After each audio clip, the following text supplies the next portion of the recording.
যত প্রকার শত্রুতা সব বন্ধু সাইজা করে, অন্যের ভালো দেখা শুধু হিংসা জইলা মরে।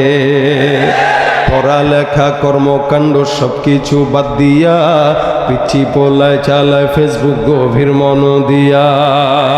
দুই বন্ধুর মাঝে যদি ঝগড়া বিবাদ হয়, আর সরাসরি না কইয়া সব ফেসবুকে দেখ। সুবিধা ফেসবুক দিছে আর কেউ দেবে না, আমগো দেশে ফেসবুক আছে আমরা বলদ না, আমগো দেশে ফেসবুক আছে আমরা বলদ না। ঠিক না?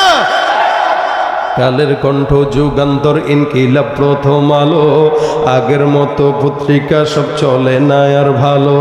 ফেসবুকে আজ সত্য মিথ্যা সকল খবর আসে, হুদাই কেন টাকা দিয়া পেপার কিনবো মিশে। আরে খবর এখন তৈরি হয় না, আমরাই তৈরি করি, আরে মনের মতো কইরা তারপর খবর প্রচার করি। সত্য হোক বা মিথ্যা হোক তা আমার দেখার না, আমি একজন সাংবাদিক এটাই সান্ত্বনা। মোবাইল একটা আছে, এখন সবাই সাংবাদিক।